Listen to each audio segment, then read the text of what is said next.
Oubliez ce que vous savez ou croyez savoir sur la voyance. Ici, il n'est pas question de magie, mais de lucidité. Vision ouvre un regard neuf sur ce que l'on appelle la réalité. Bonjour à tous. Aujourd'hui, nous allons répondre à 6 questions d'Isabelle. 6 questions relatives à sa situation personnelle.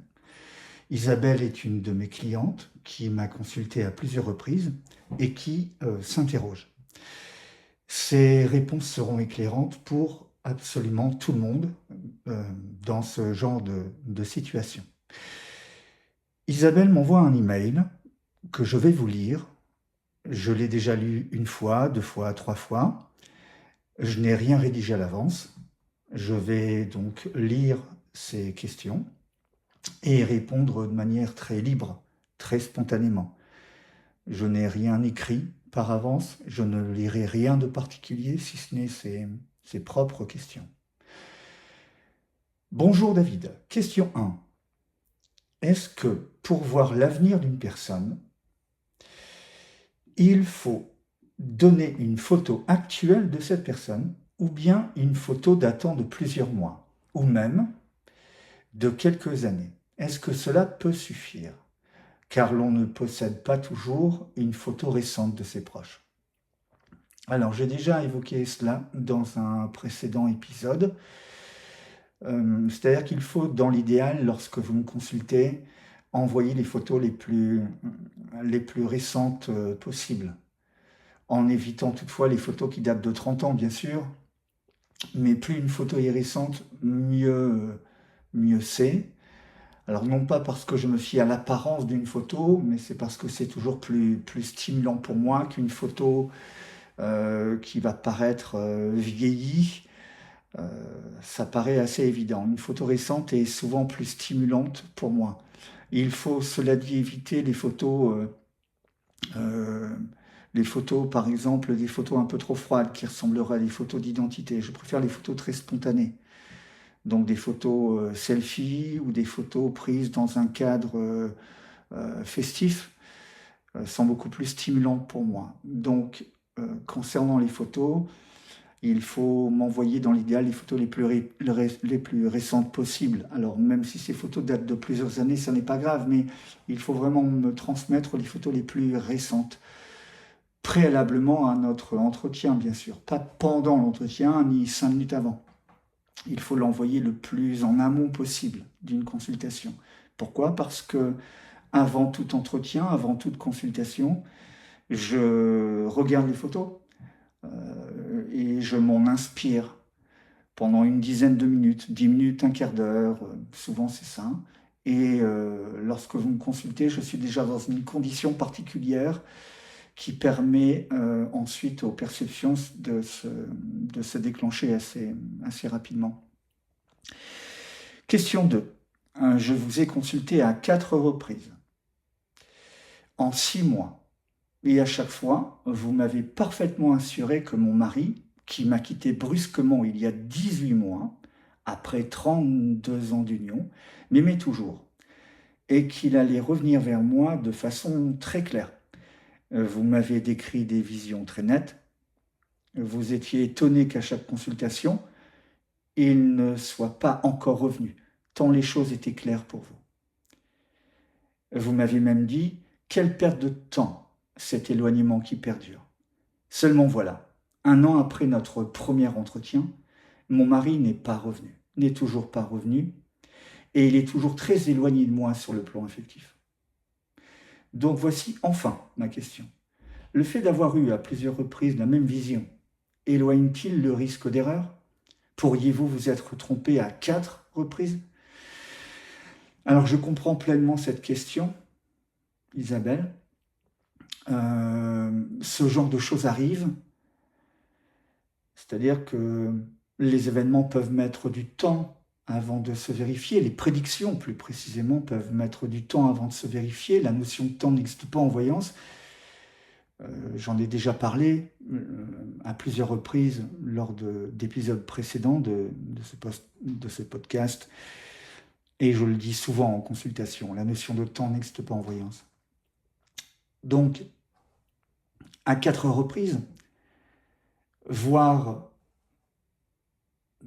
un retour de l'être aimé, alors qu'au bout d'un an, donc ça me donne 4 consultations en un an, alors qu'au bout d'un an, la personne aimée n'est toujours pas revenue, c'est vrai qu'il y a de quoi se poser des questions. Est-ce que le problème est la notion du temps, le facteur de temps en voyance, ou est-ce que cela peut être une erreur?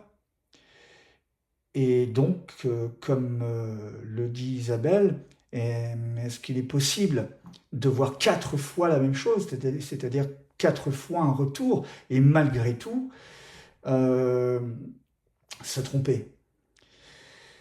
Donc je comprends bien cette question. Elle est légitime, elle se comprend parfaitement. Alors, il y a plusieurs choses. Le danger. Le danger, l'écueil, est ce que j'appellerais la rémanence. C'est-à-dire que c'est une prédiction qui s'imprègne, on va dire quelque part, dans mon propre cerveau, ou peu importe, quelque part. Donc c'est une rémanence de perception. Et à l'image d'un disque vinyle rayé, il est malheureusement possible, je dis bien possible, je ne dis pas que c'est le cas, mais il est possible dans l'absolu qu'une erreur se répète. C'est pour cela que quelquefois vous consultez par exemple plusieurs voyants, ou en tout cas plusieurs personnes qui se disent voyantes, vous les consultez, ils vous répètent la même chose et vous vous dites donc il ne peut pas y avoir d'erreur. Si, il peut y avoir une erreur.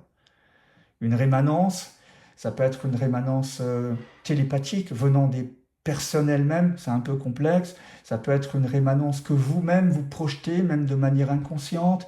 Ça peut être une rémanence parce que l'erreur est quelque part écrite, imprégnée quelque part. Peu importe où c'est quelque part. Peu importe où est ce quelque part. Dans mon cas, je ne suis pas infaillible, je ne suis pas exempt ou préservé ou protégé de ce problème de rémanence.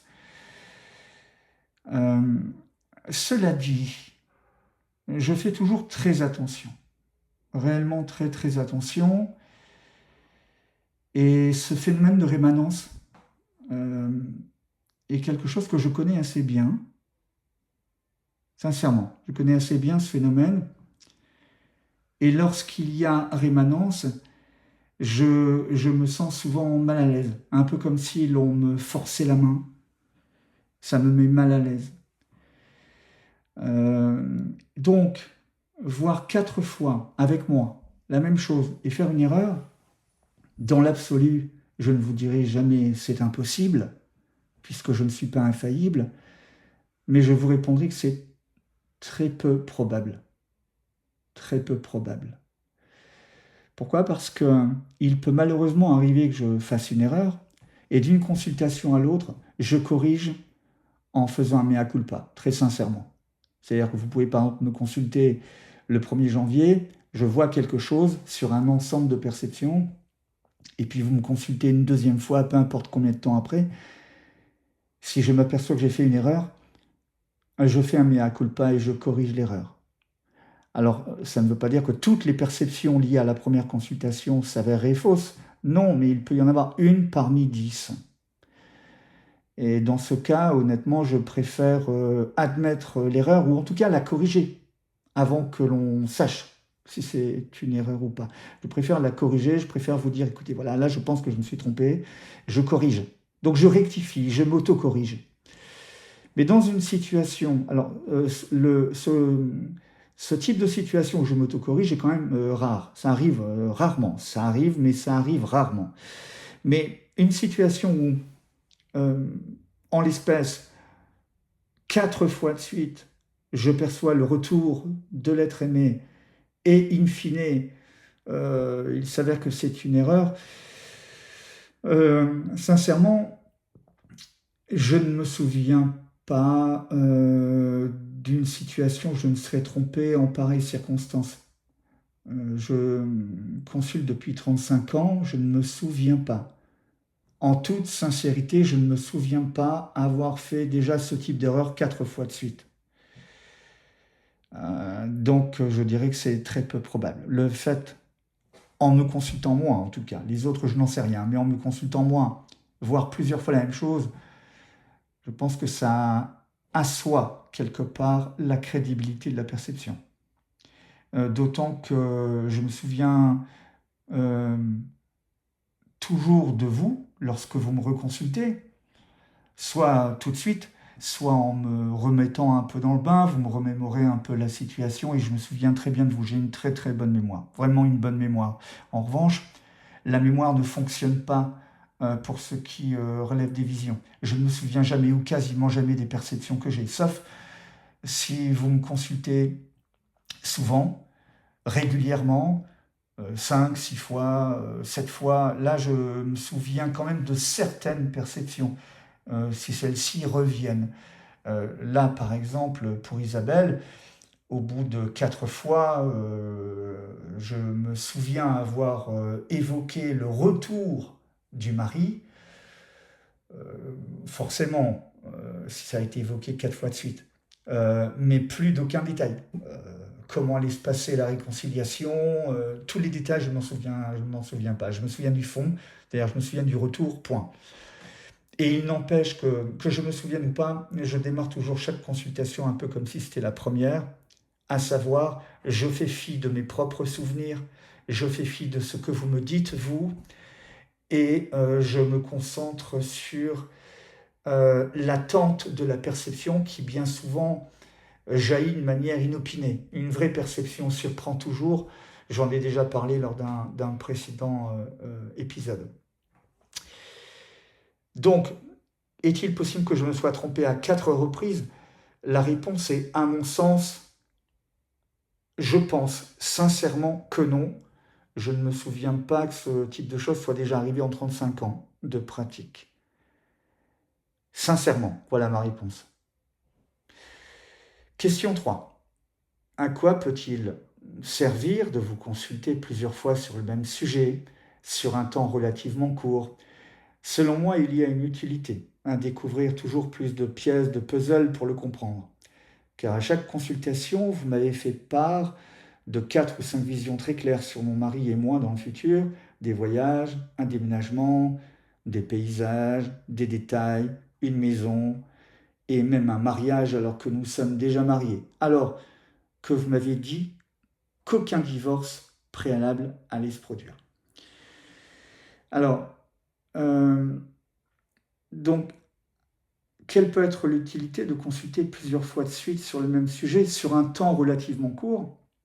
Donc je vais essayer de répondre à cela. Je remarque qu'apparemment j'ai donné beaucoup de détails, bon, ce qui arrive assez régulièrement avec moi en consultation, en tout cas lorsque j'ai des détails, sinon je ne les invente pas. Il est étonnant que j'ai pu voir un mariage alors que vous êtes déjà marié, mais ça peut être une confirmation de mariage, ça peut prendre plusieurs formes. Là, je ne me souviens plus des visions, donc je ne peux pas dire de quoi il s'agissait, ni de ce que j'ai perçu, ni de quelle manière je l'ai perçu.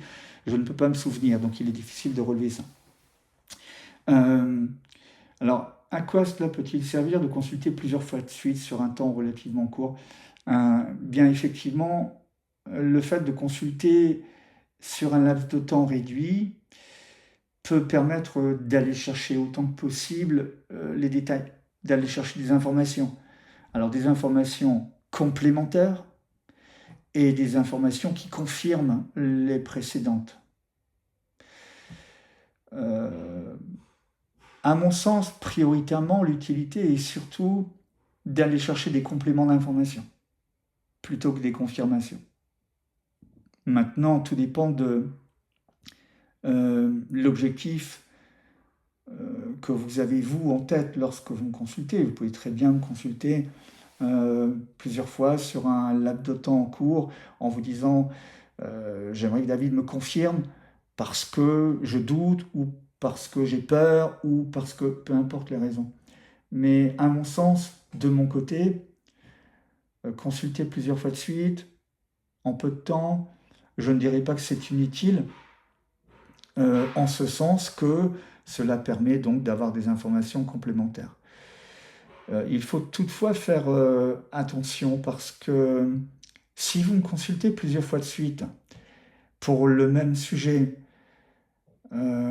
il faut faire attention à ne pas tourner non plus en rond ou en boucle. C'est-à-dire que si moi, je peux apporter, si je suis en mesure d'apporter des informations complémentaires, je vais le faire, je vais le faire avec beaucoup de plaisir. Si je me rends compte, moi, je ne parle pas de vous, je parle de moi. Si moi, je me rends compte que cela n'est pas utile, parce que je ne peux pas ou je ne peux plus obtenir des informations qui s'additionneraient aux précédentes, si je me rends compte que je ne peux plus, là, je vous dirais, écoutez, reconsulter n'est pas très utile parce que je ne pourrai pas vous aider davantage, je ne pourrai pas avoir d'autres informations. C'est moi qui vous dis qu'il ne faut pas ou qu'il faut éviter de reconsulter trop vite parce que c'est inutile. Si en revanche, j'estime que consulter est toujours profitable, bénéfique et surtout donc utile, là, je ne vous dirai pas, de ne pas reconsulter si vous le souhaitez. Donc il n'y a aucun problème. Donc le but est effectivement, si cela reste possible, d'obtenir des informations complémentaires. Donc voilà pour la troisième question. Quatrième question. Voyez-vous les personnes de façon très nette? Ou bien, lorsqu'il s'agit de couples, pouvez-vous confondre visuellement deux personnes? Je vous dis cela car j'ai une nette tendance à apprécier les hommes chauves, de corpulence moyenne et à peau claire. J'en ai plusieurs dans mon entourage. Donc, la question de se dire, est-ce qu'il est possible de confondre? Je pense que Isabelle se pose la question en se disant, mon mari est donc chauve, de corpulence moyenne, une peau claire. Est-ce que David peut confondre avec une autre personne chauve, de corpulence moyenne, à peau claire? La réponse est nettement non, je ne confonds pas, je ne peux pas confondre. Vous me consultez pour une personne, concernant une personne, une séparation, par exemple, je ne vais pas confondre deux personnes. Non, je ne vais pas confondre. Je suis concentré sur la personne en question. J'ai une photo, je me concentre sur la photo, je me concentre sur la personne. Il n'y a pas de confusion avec une autre personne. Il peut y avoir une confusion, cela dit, il peut y avoir une confusion dans les cas de jumelléité, donc des jumeaux, des jumelles. Là, il peut y avoir une confusion. Je sais que c'est étrange, mais là, il peut y avoir une confusion. Mais sinon, non. Non. Je dirais non. Je ne suis pas hésitant en disant non, je réfléchis et j'essaye de me dire, en 35 ans de carrière, est-ce que ça a pu déjà m'arriver? Est-ce que ça m'est déjà arrivé? Est-ce que ça m'est déjà arrivé? Je n'ai pas ça en tête, je n'ai pas ça en tête, je n'ai pas ça en tête. Non, non. En pareille circonstance, non. En revanche, ce qui peut arriver, c'est une situation, je repense à une situation, là, en tête, d'une jeune cliente qui me consultait. Je lui ai pris l'arrivée d'un homme que j'ai décrit dans un contexte particulier. En fait, ce qui s'est passé, c'est qu'elle a rencontré quelques mois après un homme qui correspondait en tout point à ce que je décrivais dans le détail, dans le contexte que j'ai pu annoncer. Mais ça n'était pas la bonne personne. Quelque temps après, alors je ne me souviens plus du tout de combien de temps après, c'était peut-être 1 an, 2 ans, 3 ans, je ne me souviens plus, elle a rencontré une autre personne. Lui aussi correspondait en tout point à ce que j'ai décrit et dans un contexte similaire au premier. Donc là, on est dans une situation où il peut y avoir confusion entre deux personnes. Mais c'est tout. C'est tout. Donc sinon, à partir du moment où j'ai une photo, par exemple la photo d'un mari ou d'une épouse, s'il y a séparation, bon, dans un contexte où je vois un retour, je ne mélange pas avec quelqu'un d'autre, je ne confonds pas avec quelqu'un d'autre. Voilà, c'est aussi simple que ça. Alors, question 5 maintenant. Question 5, comment parvenez-vous à percevoir les sentiments des personnes, à entrer dans leurs pensées, alors qu'elles-mêmes n'ont pas conscience de leurs sentiments profonds. Bon, c'est vrai que on n'est pas toujours conscient de ce que l'on ressent. Il arrive quelquefois que l'on pense ne plus aimer quelqu'un. Il arrive quelquefois qu'on ait l'impression de ne plus effectivement avoir de sentiments. On a l'impression de ne plus être amoureux ou amoureuse. Puis ça revient après derrière. Donc c'est vrai que les sentiments sont une chose un petit peu délicate, toujours un petit peu délicate, même pour nous-mêmes. Il est difficile quelquefois d'analyser nos propres sentiments. L'on peut d'ailleurs penser être amoureux, alors qu'en fait il ne s'agit que d'un coup de cœur. Il y a une différence entre un coup de cœur et être amoureux. Ce sont deux choses différentes. Mais donc comment parvenez-vous à percevoir les sentiments des personnes, à entrer dans leurs pensées, alors qu'elles-mêmes n'ont pas conscience de leurs sentiments profonds? Mais disons que je vais directement au but. Je perçois ce qu'il en est et non pas ce que l'on pense qu'il en est, ni même ce que la personne pense. Alors s'il y a concordance entre ce que je perçois et ce que la personne pense, c'est très bien. S'il y a discordance, ce qui n'arrive quasiment jamais, il n'y a jamais de contradiction entre ce que je perçois en termes de sentiments et ce que la personne sait éprouver. Ça n'arrive quasiment jamais. Ça arrive quelquefois lorsque la personne est perturbée par une situation ou perturbée par quelqu'un d'autre, mais sinon ça n'arrive jamais. Je poursuis. Vous voyez dans l'esprit de mon mari, donc Isabelle revient sur son mari. Donc, attendez, j'en étais où? Alors, je suis un peu perdu dans le mail, alors laissez-moi le temps d'y revenir. Alors, on était à la question 5. Voilà. Vous voyez dans l'esprit de mon mari qu'il est toujours amoureux de moi, en temps réel. Cependant, il m'a dit ne plus être amoureux de moi. D'où son départ, entre autres raisons a priori. Et qu'il ne laisse transparaître à ce stade aucun retour de flamme à mon égard, bien au contraire, froideur et distance. Alors vous remarquerez que je n'ai réellement rien préparé dans cet épisode de podcast. Je lis les choses. Et ce que je viens de lire, par exemple, n'est pas idéal pour mon crédit, je dirais. Donc, preuve en est que je suis transparent. Alors, cela dit, ça nous amène... Alors, déjà, ça ne me fait pas peur parce que j'ai vraiment l'habitude de toute situation. J'ai vu tellement de situations en 35 ans de carrière, des situations très différentes, très très différentes, que j'envisage absolument tout.